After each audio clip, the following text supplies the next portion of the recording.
Drama yang diadaptasi dari webcomic ini bercerita tentang seorang pria bernama Ha Dong-soo yang merupakan salah satu bagian dari ras manusia baru yang disebut dengan nama Connect. Ras ini adalah makhluk penghubung yang tidak akan bisa mati atau bisa disebut juga dengan abadi.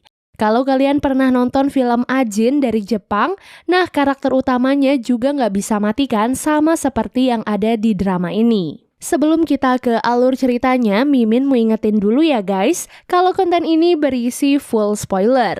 Kalau kalian mau nonton full dramanya, bisa silahkan ditonton di aplikasi Disney+. Oke deh, tanpa berlama-lama lagi, yuk langsung aja kita ke alur ceritanya. Drama ini dimulai dengan memperlihatkan seorang pemuda bernama Ha Dong-soo yang sedang berjalan sendirian. Di tengah perjalanan itu, ia tiba-tiba diculik oleh segerombolan preman.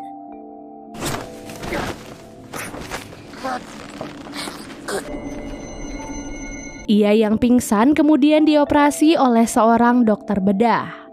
Tubuhnya dibelah, kemudian organ dalam dan kedua matanya juga diambil.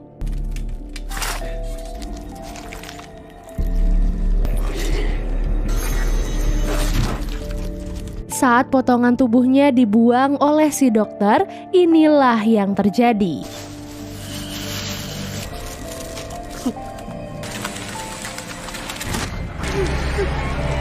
Untung saja semua itu hanyalah mimpi belaka.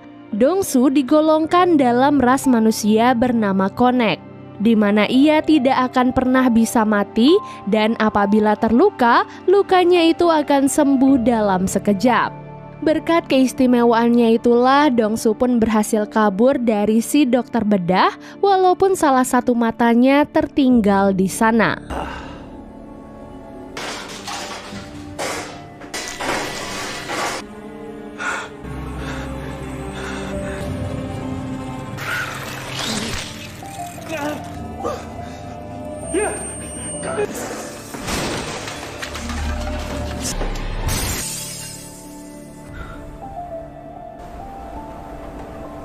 Pada suatu pagi, masyarakat digemparkan dengan sebuah patung karya seni yang terpampang di pinggir jalan. Banyak dari mereka yang kagum sehingga mereka pun mengabadikan potret patung tersebut. Siapa sangka, karya seni yang mereka anggap patung itu ternyata adalah mayat seorang wanita.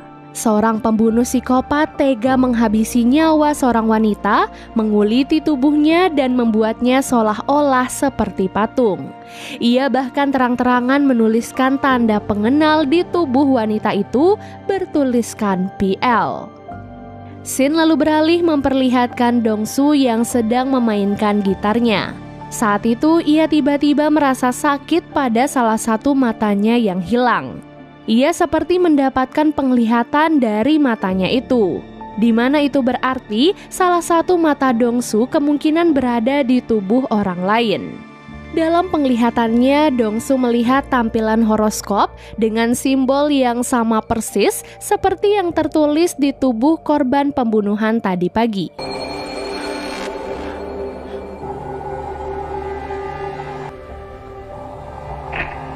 Sejak saat itulah Dong-soo pun mulai mencari salah satu matanya itu dan ia pun sadar bahwa mata itu kini dimiliki oleh seorang pembunuh psikopat. Sampai hari ini terhitung sudah ada 2 korban pembunuhan yang dilakukan oleh PL. Konsepnya serupa sehingga membuat polisi merasa kebingungan. Bagaimana tidak, setelah menelusuri identitas kedua korban, mereka tidak memiliki hubungan sama sekali. Jadi dapat disimpulkan kalau PL membunuh mereka secara random.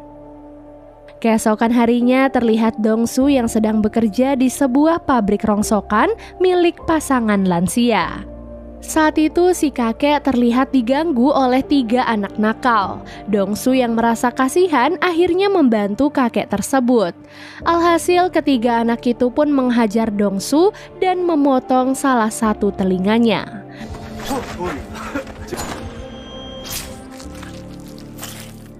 Mereka sangat terkejut melihat mata Dong-soo yang sudah tidak ada dan menyebut Dong-soo sebagai monster.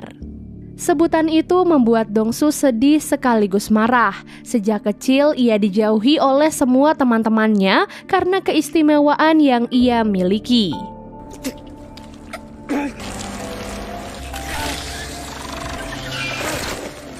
Pada malam harinya, Dongsu lagi-lagi bertemu dengan para preman yang pernah menculiknya. Para preman itu tentu saja semakin bersemangat mengejar Dongsu karena mereka kini sudah mengetahui keistimewaan yang ia miliki.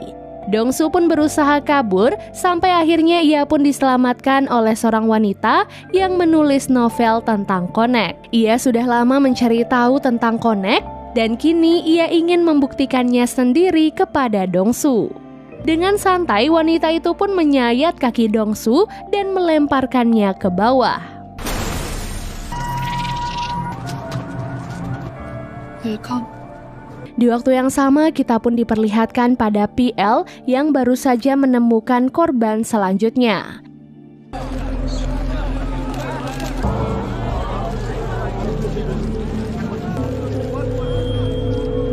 Siapa sangka pembunuh psikopat itu ternyata adalah seorang karyawan teladan di kantor dan bernama Oh Jin Sop. Di kantor, Jin Sop memiliki seorang rekan kerja yang tampaknya tertarik kepadanya bernama Lee Sun Hee. Saat ia sedang berbincang dengan Sun Hee, salah satu mata Jin Sop tiba-tiba sakit, membuat Dongsu lagi-lagi bisa melihat apa yang Jin Sop lihat.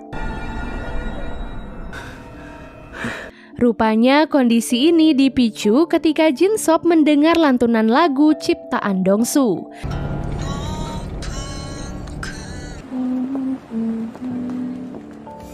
Seolah-olah salah satu matanya merespon suara tersebut. Karena hal ini, Dongsu pun bisa mendapatkan sedikit petunjuk tentang siapa orang yang menggunakan matanya saat ini.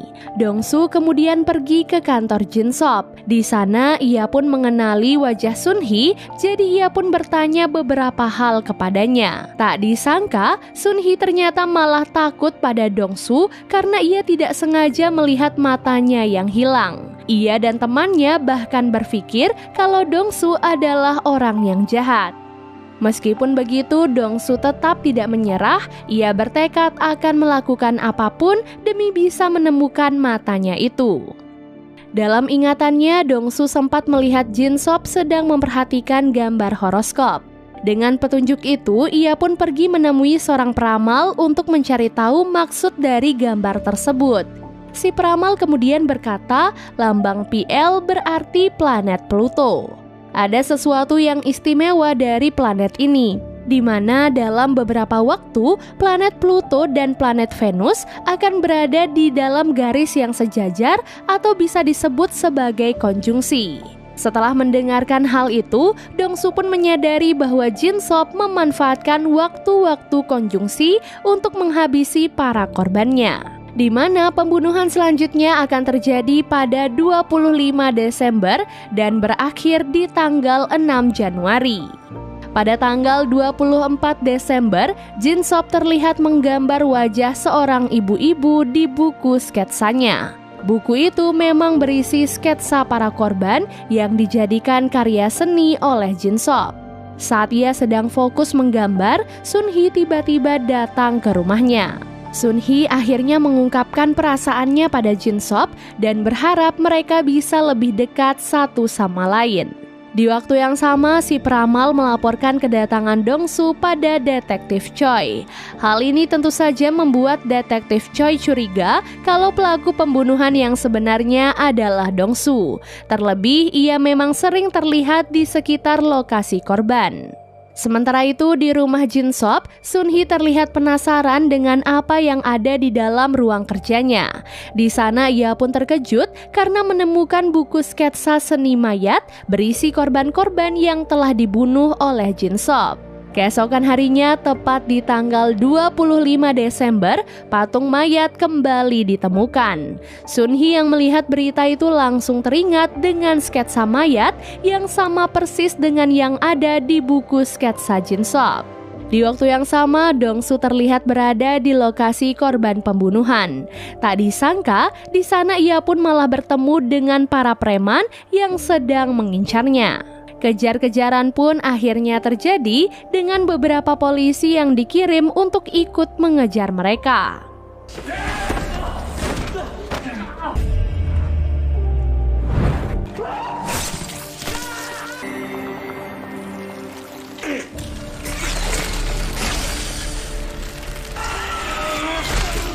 Beruntung saja Dong-su lagi-lagi diselamatkan oleh si wanita penulis novel yang diketahui bernama Choi Irang.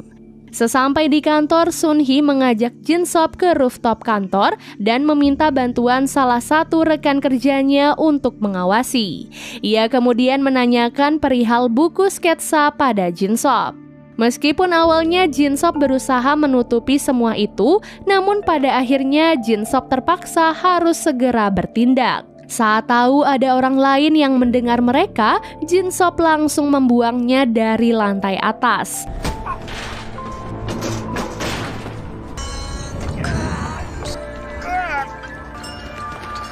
Semua yang dilakukan oleh Jin-sop ternyata dapat dilihat oleh Dong-su.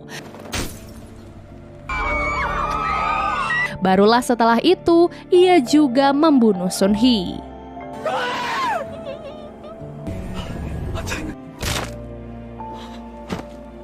Dong-su sangat marah melihat apa yang dilakukan oleh Jin-sop, sehingga ia pun langsung masuk ke dalam kantor untuk menangkapnya. Saat itu, Dong-su sempat melihat Jin-sop masuk ke dalam toilet, jadi ia pun segera mengikutinya.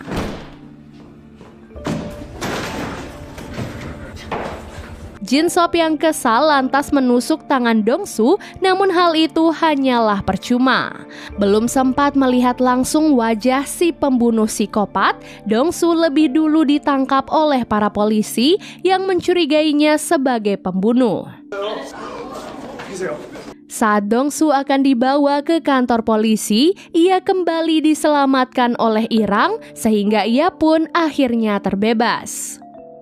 Di sisi lain, pihak kepolisian kemudian memeriksa CCTV untuk membuktikan tuduhan mereka terhadap Dong-su. Dari bukti CCTV, baik Dong-su maupun Irang terlihat sama-sama masuk ke dalam kantor setelah kematian Sun-hee dan rekannya, di mana itu artinya bukan merekalah pelakunya. Setelah itu, Dong-su pun mengajak Irang ke rumahnya. Di sanalah Irang menceritakan alasan mengapa ia mencari tahu semua hal tentang Connect. Dahulu ia pernah hampir ditabrak oleh sebuah truk, namun ia berhasil diselamatkan oleh seorang Connect. Sejak saat itulah ia mencari keberadaan Connect untuk berterima kasih karena telah menyelamatkannya. Irang pun mengaku ia mendapatkan informasi tentang Dong-su setelah menyadap pembicaraan para preman di markasnya. Dong-su kemudian menceritakan pada Irang tentang koneksinya dengan pembunuh psikopat yang diincar akhir-akhir ini. Ia sangat ingin menangkap pembunuh itu sekaligus mengambil kembali matanya.